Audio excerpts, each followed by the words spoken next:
नमस्कार दोस्तों, जय श्री कृष्णा, राधे राधे।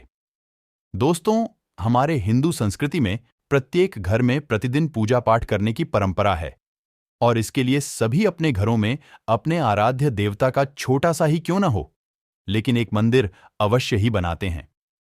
नियमित पूजा पाठ करने से न केवल मानसिक शांति मिलती है, बल्कि पूरे घर में सकारात्मक ऊर्जा भी व्याप्त हो जाती है। परंतु यह बात भी सच है कि पूजा पाठ करने के कुछ नियम भी होते हैं जिन्हें यदि हम नजरअंदाज कर देते हैं तो हमें हमारी पूजा का पूरी तरह से फल प्राप्त नहीं होता है। पूजा करने के नियम प्राचीन काल से ही चले आ रहे हैं, जो कि एक ठोस धरातल पर आध्यात्मिक और वैज्ञानिक दोनों ही दृष्टिकोणों से ध्यान में रखकर बनाए गए हैं। इसलिए हमें इन नियमों को बिल्कुल भी अनदेखा नहीं करना चाहिए। ऐसा ही एक महत्वपूर्ण नियम है घंटानाद, यानी कि पूजा करते समय हम जब घंटी बजाते हैं उसे बजाने के भी शास्त्रों में कुछ नियम निर्धारित किए गए हैं। दोस्तों, शास्त्रों में देवताओं के सामने घंटी बजाने का बहुत अधिक महत्व बताया गया है, जिसे हम इस श्लोक के द्वारा समझ सकते हैं। आगमन अर्थ हम तु देवा नाम गम नार्थन तु रक्ष शाम कुरु घंटे वर्म नादम देवस्थान हन्नी धाव। इसका अर्थ है कि घंटी बजाने से देवताओं का आगमन और राक्षसों का गमन होता है, और जो घंटी या घंटा राक्षसों से हमारी रक्षा करती है उसे हमारा नमन है। तो चलिए दोस्तों, जान लेते हैं कि पूजा करते समय जब हम घंटी बजाते हैं तो उसके पीछे क्या कारण या लाभ हैं, घंटी को बजाने के क्या नियम हैं और पूजा के वक्त घंटी बजाते समय होने वाली गलतियां कौन सी हैं जो हमें भूल कर भी नहीं करनी चाहिए। दोस्तों, क्या आपने कभी अपने घर के मंदिर में रखी हुई घंटी को ध्यान से देखा है? अधिकांश लोग इसका उत्तर ना में ही देंगे, परंतु ध्यान से देखिए तो आपको इस घंटी के ऊपरी हिस्से पर, यानी जहां से हम इसे पकड़ते हैं, उस पर गरुड़ बना हुआ दिखाई देता है। अतः घर पर जो हम घंटी इस्तेमाल करते हैं उसे गरुड़ घंटी कहा जाता है। दोस्तों, पूजा करते समय गरुड़ घंटी का उपयोग भगवान को आमंत्रित करने अर्थात भगवान का आवाहन करने के लिए किया जाता है, जिससे एक सुंदर ध्वनि से भगवान का आवाहन करने का आभास होता है। जब हम विधि विधान से पूजा करते हैं तो उसमें घंटी का उपयोग अवश्य रूप से करते हैं।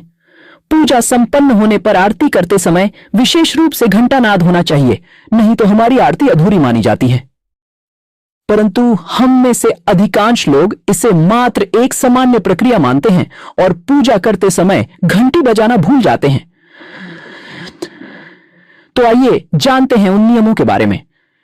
पहली बात दोस्तों, हमारे शास्त्रों में यह मान्यता है कि सृष्टि के निर्माण के समय सबसे पहले जो बड़ी सी ध्वनि निकली थी वह घंटी की आवाज के समान सुनाई दी थी। घंटी की ध्वनि में ओमकार नाद का भी आभास होता है, इसलिए घंटी को ईश्वर की आवाज मानते हुए पूजा में स्थान मिला है।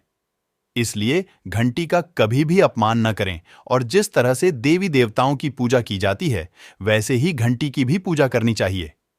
दूसरी बात, घंटी को प्रणाम करके ही उसे बजाना चाहिए।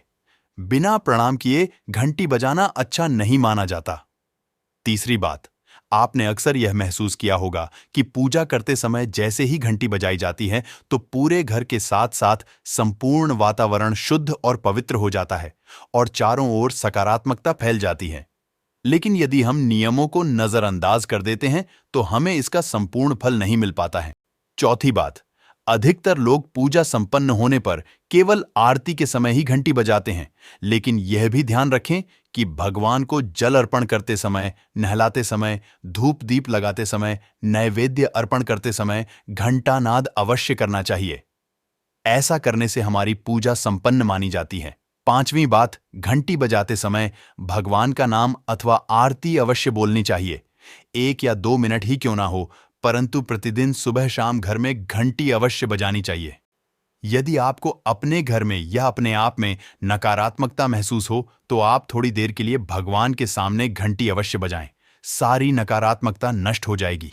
तो दोस्तों, देखा आपने, अपने घर में सकारात्मक वातावरण बनाए रखने के लिए घंटी कितनी महत्वपूर्ण है। अगर यह जानकारी आपको पसंद आई तो वीडियो को लाइक करें, कमेंट में जय श्री कृष्ण अवश्य लिखें। धन्यवाद।